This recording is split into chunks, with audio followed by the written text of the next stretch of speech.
Okay, story time. I want to go into some deep stuff from my childhood with you guys in hopes to possibly give some hope to a man who could be affecting his son the way that I was affected in my childhood, and maybe prevent some of the things that happened to me from happening to somebody else. And it's also to give some perspective, because I get a lot of comments from people about me being a positive person and always, being in a good mood and bringing a good mood to the situation. And that is because I choose to be that way. It's not because I'm always in a great mood inside or even feeling all that good. I just choose to find joy in life because of all the pain and suffering that I've seen. So, alright, this story is going to be about when I was roughly 7 years old. So, backstory to this, my father was extremely abusive. He was in the military, and every bad thing that you can learn from being in the military during the Vietnam era, I think he inherited. And he was a very bad alcoholic and extremely verbally and physically abusive to my mom, and very verbally abusive to me. So anyways, I can remember being about 7 years old, and my dad and my mom, I don't remember the exact details to the whole story.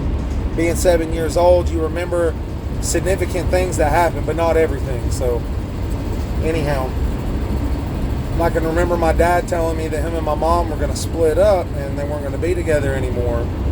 And that in itself is something heavy to lay on a 7-year-old. That alone is heavy. And he told me, he said, I got to decide which parent I want to be with.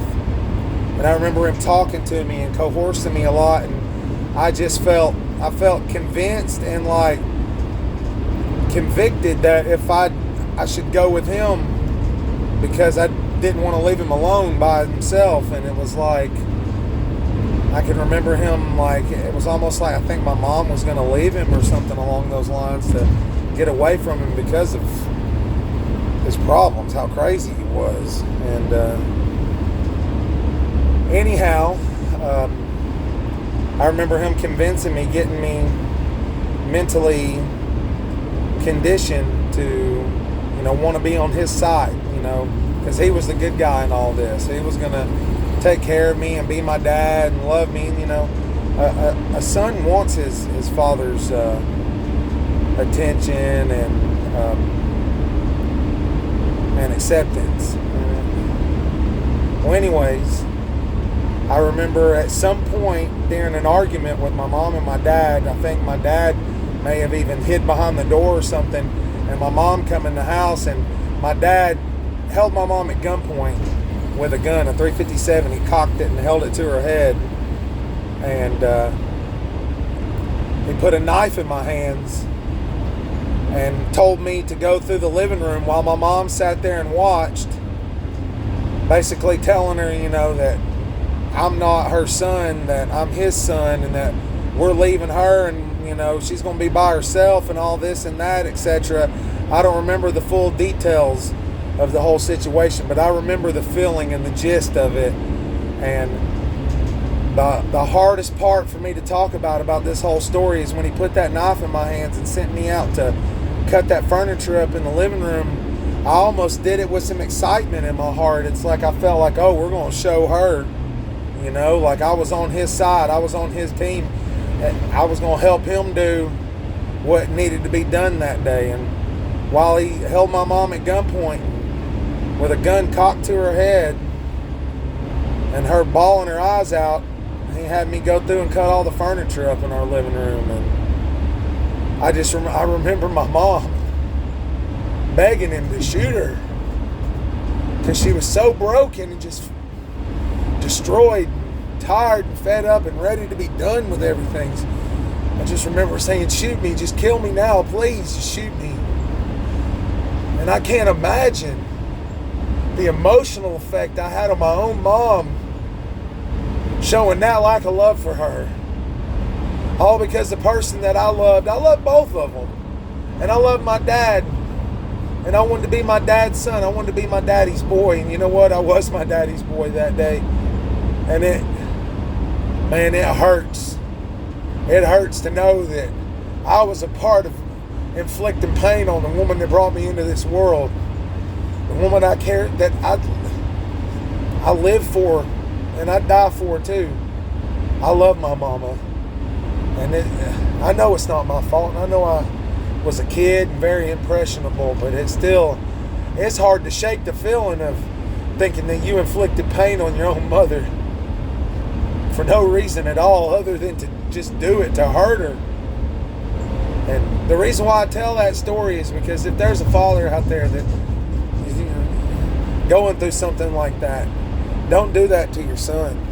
Because even after you're dead, long after you're dead, he'll carry that hurt with him for the rest of his life. And it may turn him into a worse monster than you ever thought about being. And I've had to fight that struggle through my life, not to be that angry person, and not to be mad and upset and hateful. And that's why I'm so happy all the time and kind and try so hard to be good to people and show people things and be a friend and a brother. Because of the deep, deep wounds I have from my childhood. One of the hardest things I ever seen and went through is seeing my mom broken, just destroyed emotionally. And not more than just, that was just one occasion. My mama suffered years of that. And I suffered years of that. But it's rough to know that you was a part of something like that. Even as a kid, it's hard to shake guilt. So, even though I may not be guilty, even though that it may not be my fault, and it was my dad that was putting it in my head, making me feel that way and convincing me of these things. You know, an impressionable child is easy to manipulate. But even though all these years after that, I'm left with those feelings. And I don't know that I'll ever be able to shake those feelings from my mind. I deal with some of that stuff daily. And just, if you're that kind of man and you recognize you're doing that to your family, take a look at this video and take a look at what it did to me emotionally, and you can see the hurt I'm feeling right now. Don't do that to your sons. Don't do that to your daughters. Don't pit your kids against your spouse, no matter how bad you hate them or how bad of a person you think they might be, because them kids love both of you, and they don't deserve that. They don't deserve to feel this for the rest of their life. Don't be the man or woman to put that on somebody. Be the love you want to see in the world. You gotta do the right thing. You gotta hold back and fight that temptation, fight that hate, because it mounds up sometimes and it becomes overwhelming. But don't be that man. Don't destroy your son before he even has a chance to grow into a man. Kick his feet out from under him.